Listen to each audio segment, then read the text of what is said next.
In this video, I will be discussing how the presidential election will shake up precious metals prices, and some of the facts that I am going to show you will surprise you.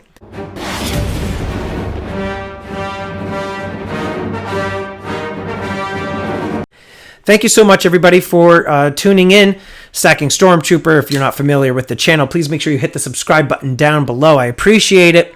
With the presidential election right around the corner, you are seeing a lot of discussions within the stacking community on how the presidential election will shake up precious metals prices.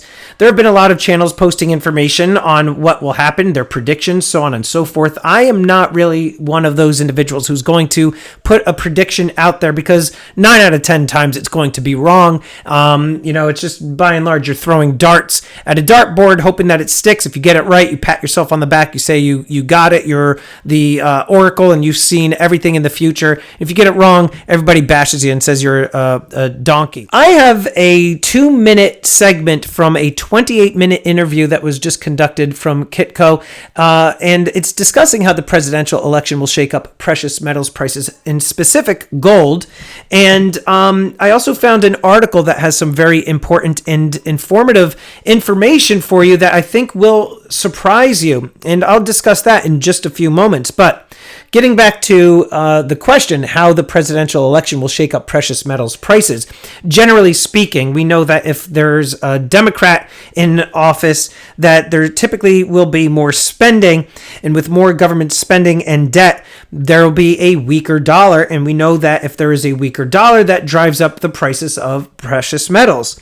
The opposite can be basically said about a Republican being in office. With less spending, there's going to be a stronger dollar, and with a stronger dollar, you're going to have weaker precious metals prices. And like I said, I have an article that I'm going to share with you in which some of the information is very shocking and kind of will surprise you, and it may kind of make you think a little bit differently on how you want this presidential election to go based on just precious metals, right? Talking politics and everything aside, taking that out of the picture, just speaking about precious metals and how we want the presidential election to go to affect the prices of the metals. Now, if we are talking about the general statement of a Democrat being in office and making the metals prices stronger, and having a Republican in office with a stronger dollar making the metal prices weaker, for me personally, I'm rather young still, especially within the stacking community. I'm 41 years old. I would want a Republican in office to drive the precious metals prices down, okay? And again, I'm not saying whether or not I'm a Republican, Democrat, Independent. I'm not talking about any of that, but what I am speaking about are generalities. And if I want precious metals prices to decrease, which I really, really do, then I would want a Republican in office to help make that happen. Okay. And again, I'm only speaking about precious metals prices. And again, these are generalities. I'm going to get into more specifics in just a moment with some more details and facts. Recently, there was an interview between David Lynn of Kitco News and Peter Schiff. Many of you within the stacking community have heard of Peter Schiff, big investor, and he believes strongly in precious metals. In this interview, they discuss what would happen with a Trump or Biden win. The interview is about 28 minutes long. I'm actually only going to show you a couple of minutes and kind of give you my thoughts on this discussion. But I figured that this was very informative, and I thought that it was something that many of you would be interested in seeing. So why don't I just hit play here? Immediate term, how do you think prices of gold are going to react to a Biden victory? As you remember, in 2016, we had a month of dollar strength and gold weakness following Trump's win in 2016. All throughout November, gold sold off. What do you think is going to happen this time? Yeah, well, gold's done extremely well under President Trump. In fact, gold's done better under Trump than it did under Obama. But I think gold could shine even brighter under Biden. I think that initial reaction when Trump was elected, gold sold off because people thought, hey, Trump's going to reduce our trade deficit. It's going to strengthen the dollar. We're going to have a bit better economy. He's going to pay down the national debt. None of that happened. All of the good news that was weighing down gold turned out to have been a false rumor.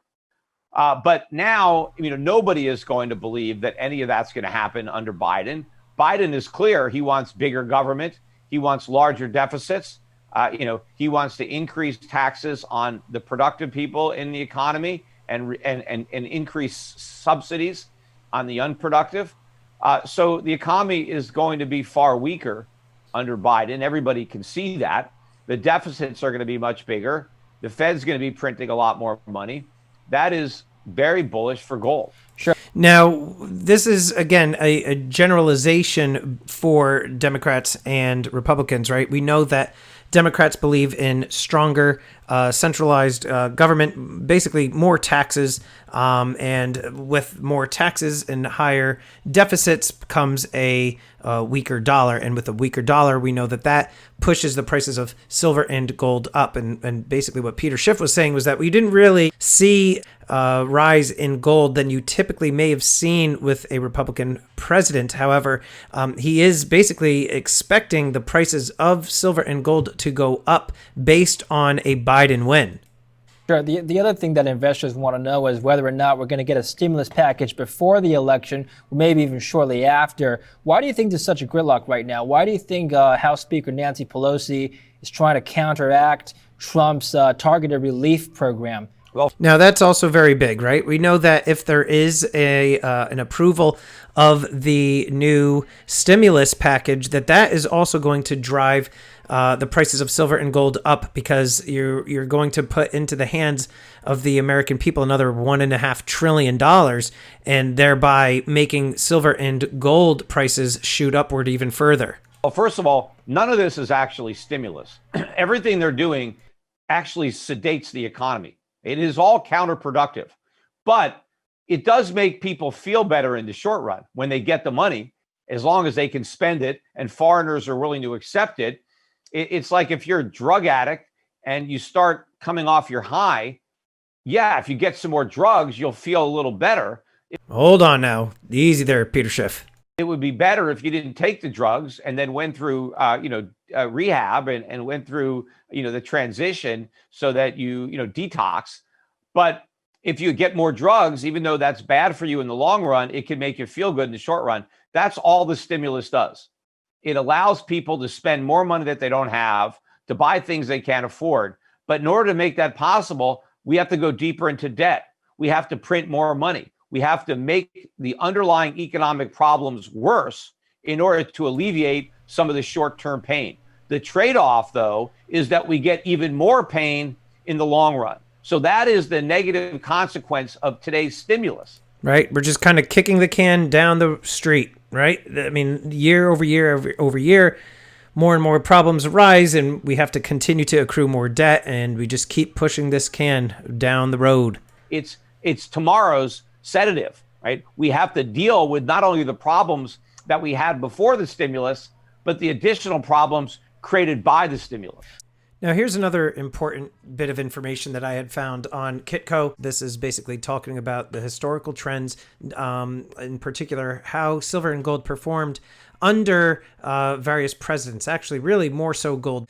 Coming down here, here's a chart that kind of really dives in a little bit deeper into the different presidencies and how gold performed on each of those. But really what I wanted to pull out of this and extract for you guys is right here, this paragraph, and I'll put the link to this article in the description below. Right here, it says there were 6 Republican presidential terms and 5 Democratic. Okay, so basically fairly even, right? Fairly even split there. The latter were far better for gold, as it gained on average 88.36% over Democratic presidencies and only 38.75% over Republican presidencies. So stop and think about that for a minute. And again, this should not come as a shocker. Again, this is based upon the key data that is laid out here before you.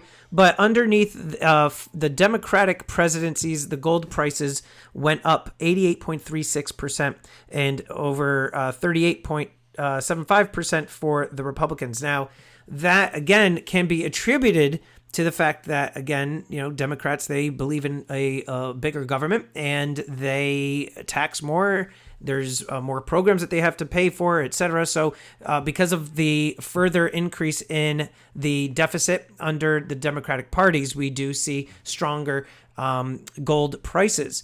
Right here, though, it says, although it makes some sense as Republican governments are a bit more focused on curbing inflation and fiscal deficits, the process was very sensitive to Carter's presidency, under which gold skyrocketed.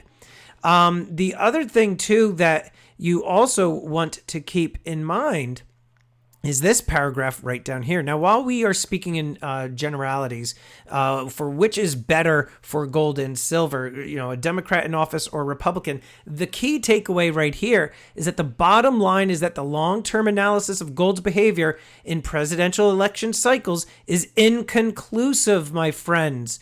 By and large, what it says in this article is that it really depends upon the president's fiscal policies. So, while, you could follow the trends for Democrats and Republicans to mean one thing or the other for silver and gold prices, it's basically saying that it's really inconclusive. Right here, gold marked its best time under Carter's presidency, but otherwise it went up and down under both Republicans and Democrats, incumbents or newcomers. And then right here, it seems that the gold's performance depends much more on the broader economic context, including monetary policy, rather than who leads the government. So that is something that you definitely want to kind of keep in the back of your mind, whether you want a Democrat or Republican in office, whatever your political views may be. I think what it really kind of comes down to, for us anyway, within the stacking community, is your age and where you want gold and silver to be. So that's rather shocking. That article is basically saying that it's based on fiscal policy and not so much party. But let me know down below, what do you want to see? Do you want to see a Republican in office whereby causing a decrease in precious metals prices? Or do you want to see a Democrat in office and thereby making the metals prices increase? Let me know down below. Leave the politics out of it. We're just talking precious metals and the correlation between the prices and the party in office. We don't want to get things all crazy heated on here. That's not the purpose of this video. And I just want to quickly thank these elite channel supporters. And if you haven't become a channel member, please check out the awesome perks and join today. With that, I'm the Stacking Stormtrooper. Check out these videos. Until next time, long live the Empire.